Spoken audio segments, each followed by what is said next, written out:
নমস্কার বন্ধুরা, SA tuition academy YouTube চ্যানেলে তোমাদের ওয়েলকাম। আজকে আমরা আলোচনা করতে চলেছি দশম শ্রেণীর ভূগোলে প্রথম অধ্যায় বহির্জাত প্রক্রিয়া ও তাদের দ্বারা সৃষ্ট ভূমিরূপ।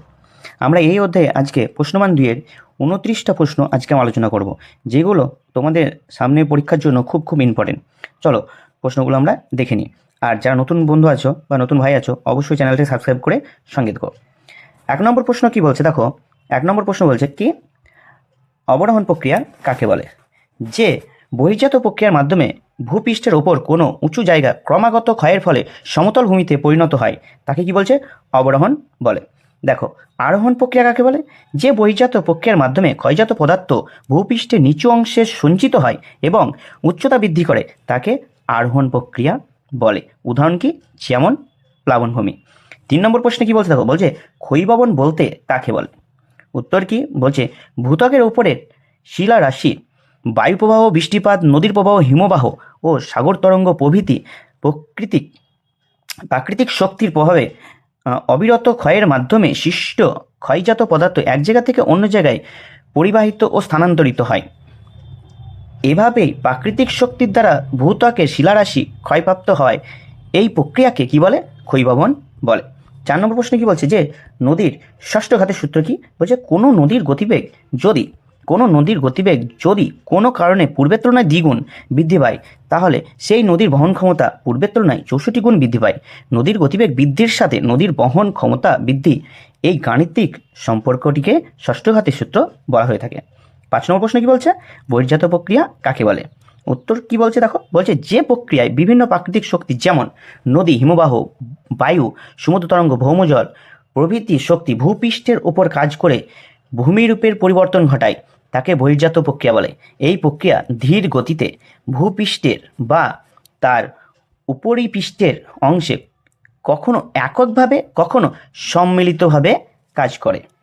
6 নম্বর প্রশ্ন কি বলছে, বলছে নদী কাকে বলে? উত্তর কি বলছে দেখো, বলছে কোনো পাহাড়, পর্বত, মালভূমি বা উচ্চভূমি হিমবাহ নির্গত জলধারা বা বৃষ্টির জলধারা যখন ভূমির ঢাল অনুসরণ করে নির্দিষ্ট খাদের মধ্যে দিয়ে প্রবাহিত হয়ে সমুদ্র, হ্রদ বা জলাভূমিতে এসে মেশে, তখন তাকে কি বলে? নদী বলে। উদাহরণ কি দিয়েছে? বলছে গঙ্গা, ব্রহ্মপুত্র, যমুনা প্রভৃতি নদী। 7 নম্বর প্রশ্ন কি বলছে, বলছে নদীর উপত্যকা কাকে বলে? উত্তর কি বলছে দেখো, বলছে দুই উচ্চভূমির মধ্যবর্তী দীর্ঘ সংকীর্ণ নিম্নভূমিকে বলা হয় উপত্যকা। আর সেই সংকীর্ণ নিম্নভূমির মধ্য দিয়ে যখন নদী প্রবাহিত হয় তখন তাকে বলে নদীর উপত্যকা। অর্থাৎ যে অংশের মধ্য দিয়ে প্রবাহিত হয় তাকে নদীর উপত্যকা বলে। 8 নম্বর প্রশ্ন কি বলছে, নদীর অববাহিকা কাকে বলে? চলো উত্তরে কি বলছে দেখো, উত্তর কি বলছে, বলছে মূল নদীর উভয় দিক থেকে অসংখ্য উপনদী এসে এবং শাখা উপনদীগুলি মূল নদী থেকে বের হয়ে একটি নদীগোষ্ঠীর সৃষ্টি করে। যে নির্দিষ্ট অঞ্চলে একটি নদীগোষ্ঠী গড়ে ওঠে তাকে নদীর অববাহিকা বলে। জল বিভাজিকা কাকে বলে? উত্তরে কি বলছে দেখো, বলছে কাছাকাছি অবস্থিত দুই নদী অববাহিকাকে যে উচ্চভূমি পৃথক করে সেই উচ্চভূমিকে বলা হয় জল বিভাজিকা। সাধারণত পাহাড় বা পর্বত জল বিভাজিকার কাজ করে। 10 নম্বর প্রশ্ন কি বলছে, বলছে ধারণ অববাহিকা কাকে বলে? উত্তর কি বলছে দেখো, বলছে নদী অববাহিকার মধ্যে পার্বত্য বা উচ্চভূমি অংশে নদী যতটুকু অঞ্চল অধিকার করে আছে তাকে বলা হয় নদীর ধারণ অববাহিকা। ধারণ অববাহিকাতেই মূল নদীর ছোট ছোট উপনদীর অববাহিকা অবস্থান করে। 11 নম্বর প্রশ্ন কি বলছে দেখো, শাখা নদী কাকে বলে? উত্তরে কি বলছে, বলছে মূল নদী থেকে যেসব নদী শাখা আকারে বের হয়, তাহলে কি বলছে, মূল নদী থেকে যেসব নদী শাখা আকারে বের হয় সেগুলিকে বলা হয় শাখা নদী। 12 নম্বর প্রশ্ন কি বলছে, বলছে আদর্শ নদী বা আইডিয়াল রিভার কাকে বলে? চলো উত্তর দেখে নিই। বলছে উৎস থেকে মোহনা পর্যন্ত অংশের যে নদী গতিপথে তিনটি পর্যায়, কটি পর্যায়? 3টি পর্যায়। অর্থাৎ কি, একটি হচ্ছে উচ্চগতি, মধ্যগতি এবং নিম্নগতি সম্পূর্ণভাবে দেখা যায় তাকে কি বলে? আদর্শ নদী বলে। উদাহরণ কি? উদাহরণ হলো গঙ্গা। 13 নম্বর প্রশ্ন কি বলছে, বলছে প্রপাত কূপ কি? বলছে জলপ্রপাতের জল প্রবল বেগে যখন পড়ে সেখানে বিশালাকার একটি গুহার মতো সৃষ্টি হয়, একে জলপ্রপাত কূপ বলে। 14 নম্বর প্রশ্ন কি বলছে, বলছে স্বাভাবিক বাঁধ কি? স্বাভাবিকবাদ কি? উত্তর কি বলছে দেখো, উত্তর বলছে যে নদীর মধ্যপ্রবাহে ও বিশেষত নিম্নপ্রবাহের প্রায়শই পার্শ্ববর্তী দুকুল সংলগ্ন অঞ্চল বন্যার ফলে কি হয়? প্লাবিত হয়। কিছুদিন পর এই প্লাবনের জল সরে গেলে নদীবাহিত পলি, বালি, কর্দময় প্রভৃতি নদীর দুই তীরে কি হয়? সঞ্চিত হয়ে ধীরে ধীরে বাঁধের মতো উঁচু হয়ে যায়। প্রাকৃতিকভাবে সৃষ্টি হয় বলে একে কি বলে? স্বাভাবিক বাঁধও বলে। 15 নম্বর প্রশ্ন কি বলছে দেখো, বলছে হিমরেখা কাকে বলে? হিমরেখা কাকে বলে? বলছে ভূপৃষ্ঠের যে কাল্পনিক সীমারেখার ওপর তুষার জমে থাকে এবং যে সীমারেখার নিচে তুষার গা জলে জলে পরিণত হয় তাকে কি বলছে? হিমরেখা বলে।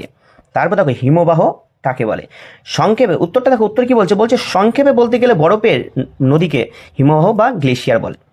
তারপর কি বলছে? বলছে স্থলভাগে সুনির্দিষ্ট খাত বা উপত্যকা বরাবর মধ্যাকর্ষণ শক্তির প্রভাবে জমাট বাঁধা বরফ অভ্যন্তর ধীর গতিতে ঢাল বরাবর নিচের দিকে নামতে থাকে।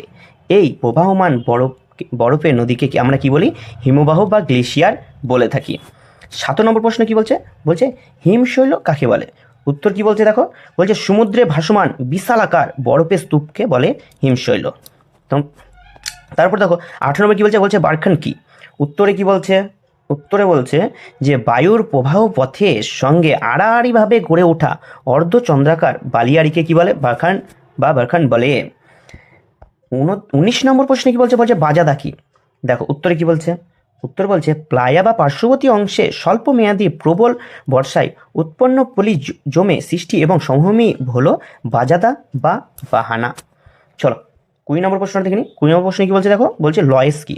উত্তর উত্তর কি বলছে? বলছে মরুভূমি ও মরুপ্রায় অঞ্চলে সূক্ষ্ম নিখিল পদার্থ বা বায়ুর দ্বারা অপসারিত হয়, তা হলো লয়েস। এই পদার্থ সঞ্চিত হয়ে গঠিত ভূমি হলো লয়েস সমভূমি। 21 নম্বর প্রশ্নে কি বলছে? বলছে গ্রাবরেখা কাকে বলে? উত্তর কি বলছে? বলছে গ্রাবরেখা বা অর্ধক্ষিপ্ত হিমবাহ হলো হিমবাহের অর্ধক্ষেপণ বা সঞ্চয় কার্যের ফলে সৃষ্ট ভূমিরূপ। হিমবাহ অগ্রসর হওয়ার সময় এর সাথে যেসব পাথরখণ্ড, বালি, কাদা প্রভৃতি বাহিত হয়, হিমবাহ গলতে শুরু করলে সেগুলি হিমবাহের প্রবাহপথের আশেপাশে সঞ্চিত হতে থাকে। এই সংবদ্ধ মিত্র পদার্থের সঞ্চয়কে গ্রাবরেখা বা গ্রাবরেখা বা অবক্ষিপ্ত হিমবাহ বলে। 22 নম্বর প্রশ্নে কি বলছে? ইনসেলবাজ কি? উত্তর কি বলছে দেখো, বলছে মরুভূমিতে ক্ষয়ভবনের ফলে কোমল শিলাক্ষয় প্রাপ্ত হয়, কিন্তু কঠিন শিলাগুলি বিশেষত অগ্নেয় শিলা যেমন গ্রানাইট নিষ্ক্ষয় এবং প্রতিরোধ করে খাড়াভাবে দাঁড়িয়ে থাকে, একে ইনসেলবাজ বলে। চলো 23 নম্বর প্রশ্নে কি বলছে? বলছে বালিয়াড়ি কাকে বলে? প্রত্যেকটা প্রশ্নই খুব ইম্পর্টেন্ট, তবে এই প্রশ্নটাও খুব ইম্পর্টেন্ট। কি বলছে? বালিয়াড়ি কাকে বলে? উত্তর কি বলছে দেখো, উত্তরে বলছে মরু অঞ্চলের বালির পাহাড়গুলিকে বালিয়াড়ি বলে। তাহলে আমরা কি বললাম? মরু অঞ্চলে বালির পাহাড়গুলিকে বালিয়াড়ি বলে। বলছে বায়ুপ্রবাহে ক্ষয়কার্যের ফলে শিলা, ধূলি ও বালির সৃষ্টি হয়, সেগুলি আবার কোথাও জমা হয়ে নতুন ভূমিরূপ গঠন করে। বায়ুপ্রবাহের সঞ্চয়কার্যের ফলে কোনো বিস্তীর্ণ স্থান জুড়ে উঁচু দীর্ঘ বালিস্তূপ গঠিত হলে তাকে আমরা কি বলি? বালিয়াড়ি বা স্যান্ড ডিউন বলে।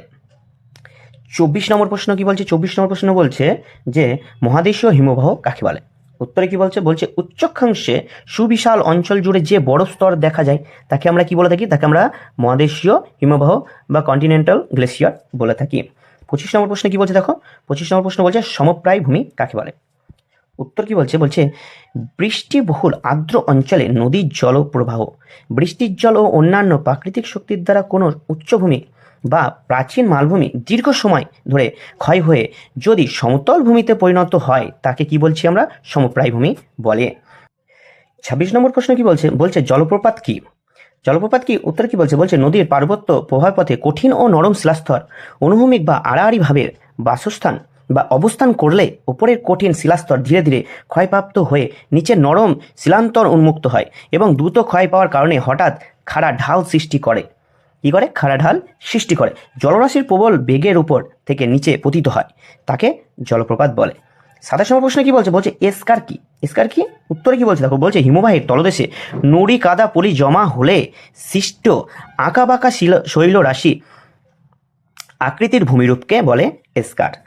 28 নম্বর প্রশ্নে কি বলছে, ড্রামলিন কি? ড্রামলিন কি? উত্তর কি বলছে দেখো, বলছে বিভিন্ন আকৃতি শিলাখণ্ড এবং নুড়ি, বালি, পলি প্রভৃতি হিমবাহ বাহিত পদার্থ কোনো স্থানে সঞ্চিত হয়ে উল্টানো নৌকা বা উল্টানো চামচের মতো ভূমিরূপ সৃষ্টি করে, একে কি বলে? একে বলে ড্রামলিন।